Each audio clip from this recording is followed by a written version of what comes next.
Eyewitness News starts now. Next at noon, two 13-year-olds under arrest suspected of arson and two firefighters identified, one still missing after a fire rages through the Porterville City Library. And President Donald Trump in Bakersfield expected to sign a new water resolution for Valley farmers. We'll have live coverage of his visit. A few chances to break this dry and warm weather pattern in the next few days. I'm meteorologist Justin Sacher with your pinpoint forecast. This is Murrow and Emmy Award-winning CBS 47 Eyewitness News at noon. We began this noon in the South Valley. Two arrests have been made after a fire at the Porterville City Library. The firefighter killed has also been identified. Good afternoon. I'm Megan Roop. Thank you for joining us. And today, the department is mourning the loss of 35-year-old Raymond Figueroa, a fire captain with the Porterville Fire Department. Hours ago, fire officials confirming the other firefighter is still missing at this hour, identifying him as 25-year-old Patrick Jones. Crews have been on scene all morning. They're putting out hot spots. The fire started yesterday in the children's section of the library. The building is just a block away from the fire department. Porterville authorities say the fire is arson.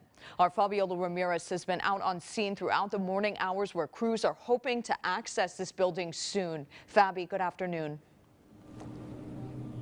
Good afternoon, Megan. Fire crews have been here all night and morning putting out those hot spots, and until recently they have been able to take out some of the debris from inside the building. They are trying to make their way inside where they believe a firefighter, Patrick Jones, is trapped. Fire officials say the roof caved in, making the building unsafe to enter, but are hoping to make access sometime today. All morning, we have seen people from the community gather around the library, a landmark and a total loss. Everyone also grieving the loss of Fire Captain Raymond Figueroa. Many in the community knew him and say he was very involved in education, youth, and that he was an inspiration to everyone who knew him. It is a big loss that has been felt all throughout the community, especially for the fire department family. The city of Porterville has identified Fire Captain Raymond Figueroa, 35 years old, as the firefighter who was killed in the city of Porterville Library fire. Captain Figueroa started his career with Porterville City in 2007. Buildings can be replaced, but the personnel are the life and the energy of the city. And police have arrested two 13-year-olds from Porterville accused of starting the fire. Both have been booked and are facing charges of arson, manslaughter, and conspiracy. Today, City Hall, as well as many other businesses, have decided to stay closed, and community members have came by, dropped off some flowers to pay their respect. And we've seen all sorts of people also bringing any items like waters, Gatorades, pizza, anything that can help the firefighters who are here on scene. And we've also seen a lot of firefighters from many communities, as well as far as Merced and Fresno, coming to help and assist, while the firefighters from Porterville grieve the loss of one firefighter and looking for another one at this time. Megan, I'll send it back to you. Fabi, thank you for your coverage there. Heartbreaking story that's seen active since 4 p.m. yesterday. And for breaking news alerts as the story develops, you can download our app or visit our website, yourcentralvalley.com. Well, President Donald Trump is scheduled to be in Bakersfield in just a few hours, and people are already turning out to welcome him.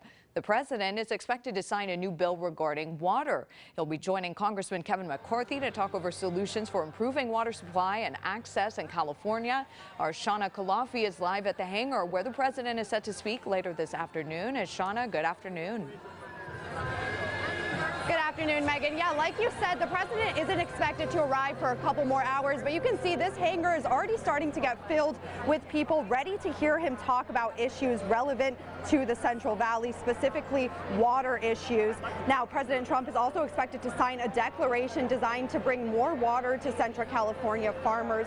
During a water forum held in Tulare yesterday, CEO of Bryant Water Authority, Jason Phillips, said current regulations have caused an enormous water deficit for farmers. Congressman Devin Nunes and Interior Secretary David Bernhardt say President Trump will greenlight a new plan to turn on federal pumps, giving more water to the Central Valley each year. Again, President Trump won't be arriving for a couple more hours. He's scheduled to speak around 2 p.m. and thousands of people are expected to be here to witness him sign that declaration. Reporting live in Bakersfield, Shauna Kalafi, CBS 47 Eyewitness News. And Shauna, thank you. Also, Democratic presidential candidate Bernie Sanders will be in Bakersfield as well a little later this week. He's hosting a rally there on Friday. He'll be speaking at 3:30 at the Spectrum Amphitheater. That event will be free and open to the public. And of course, Sanders and the other leading Democratic presidential candidates will return to the debate stage tonight in Nevada. They'll be joined for the first time with candidate Michael Bloomberg. He qualified after a new national poll showed him in second place behind Sanders. Bloomberg has already spent more than $400 million on advertising, and he says he's willing to shell out as much as $1 billion to defeat President Donald Trump. Well, Governor Gavin Newsom delivered his State of the State address in Sacramento earlier this morning. He says the state of California is not just thriving, but leading the country, inventing the future, and inspiring the nation. The governor pointing out that the Central Valley is finally getting the attention it deserves. He also spent time calling for better mental health care to help the state's huge homeless population. Central Valley. In the Central Valley, it's finally getting the economic attention it deserves. And in communities, finally getting safe and clean drinking water. In neighborhoods. And in neighborhoods that are breathing just a little bit easier thanks to California's landmark partnership with leading automakers. The state of California can no longer treat homelessness and housing insecurity as someone else. Other priorities that are much easier to win or better suited for sound bites. It's our responsibility, and it must be the top of our. Newsom already plans to spend $750 million this year to fight homelessness. We'll have more on the changes, he says, are coming to the state on later editions of Eyewitness News, so stay with us. And turning to weather now this afternoon, it's a beautiful day out there. Let's check in with our Justin Sacher. Hey, Justin. Hi, Megan. We are looking at another warm, dry day, but there could be a little bit of change on the way on Friday. We still have a blocking high pattern that is keeping a lot of the rain and snow that we typically see during February from headed this way, but we will probably or perhaps see a chance of those showers coming up. We've got the latest in your Pinpoint weather forecast straight ahead. And Justin, thank you so much. Well, about 500 passengers left the cruise ship Diamond Princess today after a much criticized 2-week quarantine aboard the vessel, which failed to stop the spread of the virus among passengers and crew. 621 people on board caught the virus. The results still pending for some other passengers and crew. Japan's government has been questioned over keeping people on the ship, which some experts have called a perfect virus incubator. The Diamond Princess is the site of the most infections outside of China. Well, 3 Clovis police officers are being honored for their roles in the arrests of Fresno's mass shooting suspects. Back in November, 4 people were gunned down during a football watch party. A month later, Clovis police pulled over a suspicious driver. Police say the car belonged to Billy Zhang, who was a person of interest in the mass shooting. They searched the car and they found a gun they say had been used in the attack. Search warrants were served and investigators arrested several suspects. Even though it's just the normal, typical work they do, but they did it in a manner that it's going to have a successful prosecution and help this case. The 7 suspects arrested in the mass shooting are all now facing several charges, including murder. Coming up on Eyewitness News at noon, tax season is upon us. And so are scammers. We have tips to look for to keep your money and your information safe. And she's known as Lego Grandma, how her colorful invention is building its way around the world.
This is CBS 47 Eyewitness News. Welcome back. Well, we are well into tax season. We all know it, and that also means we're well into tax scam season. The IRS is warning people what to watch for, what to look for. Officials say the IRS will never contact you over the phone, never by email, and never by social media. They say to be wary of anything you get claiming to be from the IRS that isn't on official letterhead. And the most common thing to look out for is when someone demands payment on the spot. If you get an email or a phone call claiming to be from the IRS demanding immediate payment right then and there, it's a scam. Officials also recommend looking out for in-person scams too. They say the earlier you file, the less likely a scammer will be able to take your information and file on your behalf.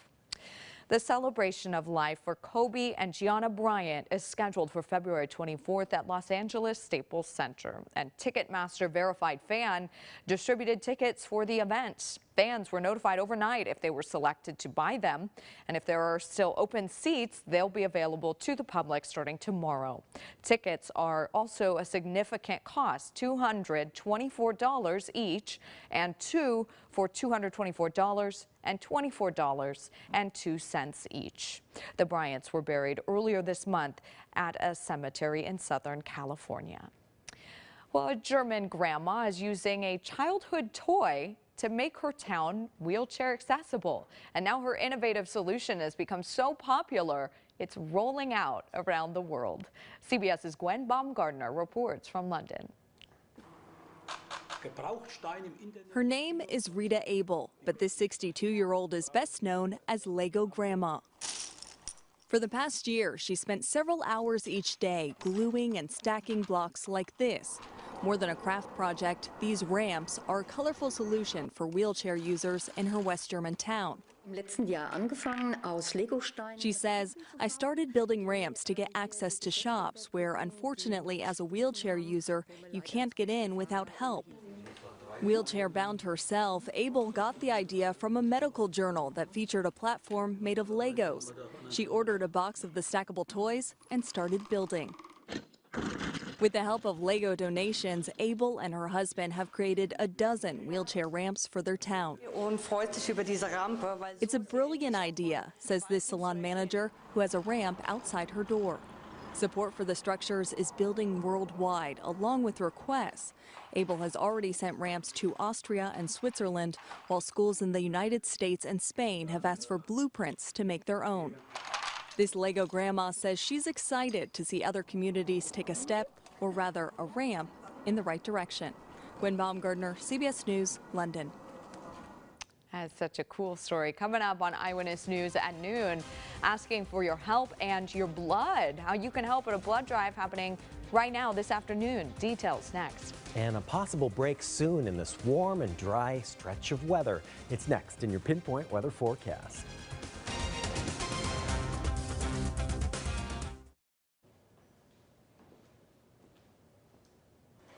Megan, can you hear Denara? Oh, no. Wait. Dang, my outreach is so weird. Is she talking? Give her a, go ahead and check in. Hey, got you, girl. I text Fabi too. She's typing. I said, missing firefighter still missing? Yes. Okay. Okay, cool. Perfect. Good. They're saying it and they must be calling each other and like talking about it. Dang. But that's like really, I'm like, they shouldn't be talking then because his family, no, because his family, if they're, yeah. That's weird. Why would they do that? All the law enforcement pages are coming out with it. Ugh, until they find a body.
Now, your CBS 47 pinpoint weather forecast. Good afternoon to you. I'm CBS 47 meteorologist Justin Sacher. We start out through our Valley Cam network powered by Master Storage 365. This is the Picket solar camera up on top of B Sweet Citrus in Fowler, where it is 67 degrees right now. In Madera, at Avenue 13 and Highway 99, we are looking at the Master Storage 365 camera. Here, temperatures are also in the low 60s with no issues of visibility. We saw visibility reduced to 4 miles this morning in Visalia. No issues with it right now. Also 63 degrees currently in Visalia. Temperatures throughout the state, well, we are looking at some cooler temperatures to the north, and rainfall is on everyone's mind because usually this time of year, or on average, we tend to see big gains in rain and snowfall here in the Central Valley. We have not seen very much in quite a long time. Our total for the rain year is 3.54 inches, but the average for the state is now 7.03 inches. Satellite and radar showing a few light clouds overhead, but not a lot because of this high pressure ridge we have over to our west. It's a blocking high, and that has been stopping the usual rain and snowmakers from coming to our area. Temperatures have been warmer. We've seen more sunshine, but we have a different thing. By the time we get to Friday, this is a cutoff low, so it's not taking the usual approach steering by jet stream winds.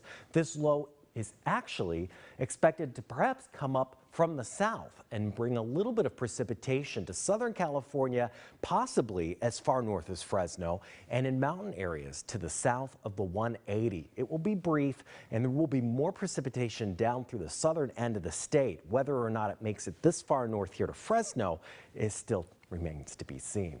Air quality outside right now is moderate, and your renewable solar forecast is showing 14,000 megawatt hours of generation from home solar systems in our region today. Pollen forecast from Dr. Emma Minian and the Allergy Institute shows pollen levels in the medium-high range for the next 4 days. Highs today will be on the warm side. Our average high this time of year is 62 degrees. Today we'll see 69 in Lemoore and Fresno, 70 today down in Visalia and in Porterville. Forecast for the Sierra holds a chance for some wet weather with that system that's approaching from the south on Friday. Could see more clouds in the sky and breezy conditions possible as well. Just a few clouds here in the valley because it does look like this rain is going to stay far enough away and be weak enough as far as that moisture to really not bring much of a chance at all here to the valley. Temperatures, however, are staying above average up to 72 degrees for tomorrow's high and still staying above that average of 62, changing to 63 degrees over the next few days. And that's the high temperature, the coolest day on the 7-day forecast, Monday at 63 degrees. A little bit of a relief on Monday, and I know we need that rain, though. We do, but this is nice, too. This is not bad. I wonder, will we be complaining in summer? Is it going to affect us like that? We always complain in summer. Yeah, that's true. I guess we complain regardless. Yeah, when you're breaking a sweat the past few days, I'm really wondering what's going to happen when it hits those triple digits and stuff. Yeah, Justin, thank you. Well, if you love to donate and give blood, the Central Valley Blood Center needs you to help them out because they need blood. They're partnering with the Fresno County Probation Department for a blood drive happening today. The Bloodmobile will be parked at the Probation AB 109 office. It was there from 9 this morning, and it'll be there all the way until 3:30 this afternoon, so you got a few hours. For anyone who wants to come out and donate, that's where it'll be, and you can also donate at any of the Central California Blood Donation Centers as well. Well, if you thought Bud Light Seltzer couldn't compete with White Claw and other best-selling spiked seltzer drinks, you were definitely wrong. Bud Light Seltzer just launched last month, and it's already the third most popular hard seltzer in the country. It's made from cane sugar and natural fruit flavors. One can has 100 calories and 2 grams of carbs. A 12-pack is about $14. According to sales data that was released on Tuesday, White Claw is still the top-selling hard seltzer, followed by Truly. And we'll be right back.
And this sounds pretty good right about now. McDonald's Shamrock Shake is back again, and to honor the 50th anniversary of the drink, it'll be available throughout the U.S. starting tomorrow.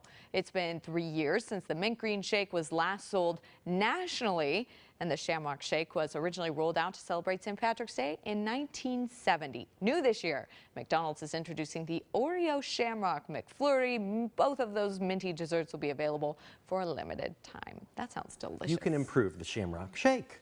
Who knew? Who knew? You could add on to something already perfect, and perfect for the warm weather we're having. I know. This is hard to remember. It is February. These temperatures running well above average. Oh my gosh. All right, Justin, thank you for following that for us. Thanks for joining us.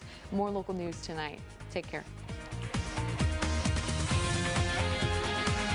CBS 47 Eyewitness News is on air, online, and on the go. Take Eyewitness News with you and share your stories with us on Facebook, Twitter, and on your